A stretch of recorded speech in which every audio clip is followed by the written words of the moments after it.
जैसे ही हम पहलगांव के नज़दीक पहुंचे, रोड के दोनों तरफ अखरोट के बड़े बड़े पेड़ों की कतारें हमें वेलकम करने लगी। ऐसा लगा जैसे ये प्रकृति के गेट हमें अपनी खूबसूरती की दुनिया में दाखिल होने का न्योता दे रहे थे।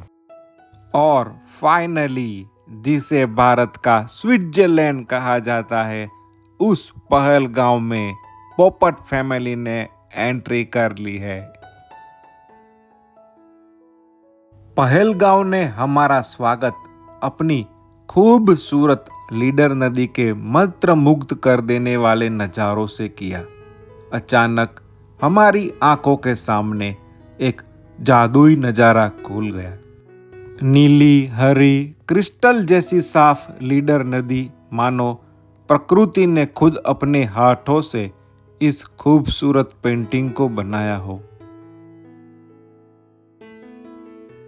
बारिश की हल्की फुहारों ने मौसम को और भी रोमांटिक बना दिया था। ठंडी हवा, भीगी हुई मिट्टी की खुशबू, ऐसा लग रहा था मानो खुद प्रकृति हमारा स्वागत कर रही हो। जैसे जैसे हम आगे बढ़ रहे थे, ऊंचे ऊंचे चिनार और देवदार के पेड़ों से घिरे विशाल पहाड़ हमारे सामने अपनी पूरी शान के साथ खड़े थे। हर मोड़ पर ऐसा लग रहा था मानो ये जगह हमें अपनी अनकही कहानियां सुनाना चाह रही हो।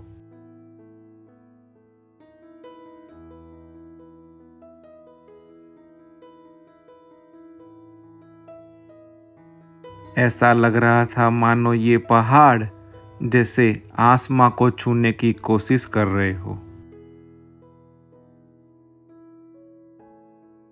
जहां भी नजर डालो, हर तरफ ऊंचे ऊंचे देवदार के पेड़ों से ढके पहाड़ और उन पहाड़ों से झरते छोटे छोटे झरने एक जादुई अनुभव दे रहे थे। कश्मीर का स्वर्ग पहलगांव, नाम सुनते ही जहन में बर्फ से ढके पहाड़, हरे भरे मैदान, घने जंगल और कल कल बहती नदियों की तस्वीर उभर आती है। कश्मीर घाटी में बसा यह छोटा सा शहर अपनी प्राकृतिक सुंदरता के लिए विश्वविख्यात है। पहलगांव को देवताओं की भूमि भी कहा जाता है। पहलगांव श्रीनगर से लगभग 95 किलोमीटर दूर लिद्दर नदी के किनारे स्थित है। समुद्र तल से उसकी ऊंचाई 2130 मीटर है। यह शहर अनंतनाग जिले का हिस्सा है और अमरनाथ यात्रा का एक महत्वपूर्ण पड़ाव भी है। पहलगांव का इतिहास काफी प्राचीन है। माना जाता है कि यह क्षेत्र पहले पहल नामक एक चरवाहे के नाम पर जाना जाता था। बाद में यह पहलगांव के नाम से प्रसिद्ध हुआ। इस क्षेत्र में कई प्राचीन मंदिर और धार्मिक स्थल हैं जो इसके समृद्ध इतिहास की गवाही देते हैं। पहलगांव पहुंचने के बाद हमें यकीन हो गया कि कश्मीर की वादियां वाकई में धरती का स्वर्ग है और पहलगांव इस स्वर्ग का वह हिस्सा है जो अपनी प्राकृतिक सुंदरता से हर किसी का मन मोह लेता है। पहलगाम जाने वाली सड़क का हर मोड़, हर पल, हर दृश्य आपको ऐसा अनुभव देता है मानो आप किसी जादुई दुनिया में प्रवेश कर रहे हो। यह सफर इतना खूबसूरत है कि इसकी यादें हमेशा दिल में बसी रहती है।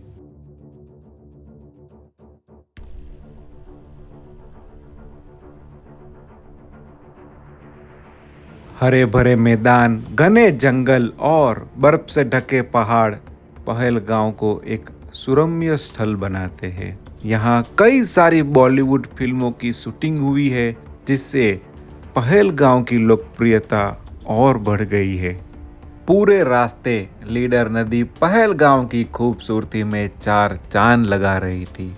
उसकी बहती धाराओं की आवाज़ हर गाड़ी के शोर को दबा देती थी और ऐसा महसूस हुआ जैसे वो हमें रास्ता दिखाने के लिए साठ साठ चल रही हो। यह वाकई में पहलगांव की जीवन रेखा कही जाने वाली नदी है। यह नदी हिमालय की बर्फीली चोटियों से निकलती है और पहलगांव से होकर बहती हुई आगे बढ़ती है। नदी के किनारे बैठकर प्रकृति का आनंद लेना एक अविस्मरणीय अनुभव होता है। यहाँ आप रिवर राफ्टिंग, फिशिंग और बोटिंग जैसी गतिविधियां का भी आनंद ले सकते हैं। देखो पहलगांव जाने वाले कितने सारे टूरिस्ट अपनी गाड़ियां रोड के बाजू की साइड पे खड़ी रख के नदी का आनंद लेने चले गए हैं अपने परिवार के साथ। एक छोटे भाई के नाते मेरी आपसे रिक्वेस्ट है कि अगर आपको तैरना नहीं आता है तो कृपया यह रिवर से दूर ही रहे, वरना आपकी जान भी जा सकती है। अगर आपको भी पहलगांव की लीडर नदी का नज़ारा खूबसूरत लग रहा हो तो कृपया कमेंट करके हमें ज़रूर बताइएगा। आपकी कमेंट का हमें इंतज़ार रहेगा। पहलगांव घूमने का सबसे अच्छा समय मार्च से अक्टूबर तक का है। इस दौरान मौसम सुहाना रहता है और आप यहाँ की प्राकृतिक सुंदरता का पूरा आनंद ले सकते हो। पहलगांव वाकई में अपनी प्राकृतिक सुंदरता, शांत वातावरण और साहसिक गतिविधियों के लिए एक आदर्श पर्यटन स्थल है। यहाँ आकर आप प्रकृति की गोद में कुछ पल सुकून से बिता सकते हो। गाइस, आप पहलगांव किसके साथ आना पसंद करोगे? कृपया कमेंट करके ज़रूर बताइएगा। जो कोई भी पहलगांव आने का प्लान कर रहा हो उनके लिए 3 अतिरिक्त सुझाव है। पहला, पहलगांव जाने से पहले मौसम की जानकारी जरूर ले ले और गर्म कपड़े जरूर साथ रखें, क्योंकि पहलगांव में मौसम अचानक बदल सकता है। और अपने साथ पर्याप्त नकदी रखें, यानी कैश आप पूर्ति मात्रा में रखें, क्योंकि पहलगांव में एटीएम की सुविधा सीमित है। मुझे उम्मीद है कि यह जानकारी आपके लिए उपयोगी होगी। कल के व्लॉग में हम आपको पहलगांव में हमारी होटल के बारे में बताएंगे, जो कि बहुत ही खास है, क्योंकि वहाँ पे बजरंगी भाईजान की शूटिंग के दौरान सलमान खान साहब भी रुके हुए थे। तो दोस्तों, ये थी हमारी पहलगांव की शुरुआत। ये तो बस पहला नज़ारा था। अभी आगे और भी खूबसूरत जगह हमारा इंतजार कर रही है। जुड़े रहिए पोपट फैमिली के साथ, क्योंकि यहाँ पर हर मोड़ पर है एक नई कहानी। वीडियो पसंद आया है तो लाइक करें, कमेंट करें और अपने दोस्तों के साथ शेयर करें। और चैनल में नए हैं तो सब्सक्राइब करना मत भूलना गाइस। एक बार फिर, पानी बचाओ, बिजली बचाओ, पेड़ पौधे बचाओ गाइस। फूड वेस्ट बचाओ, भूखों को भोजन दो। Say no to tobacco, no alcohol, no smoking guys.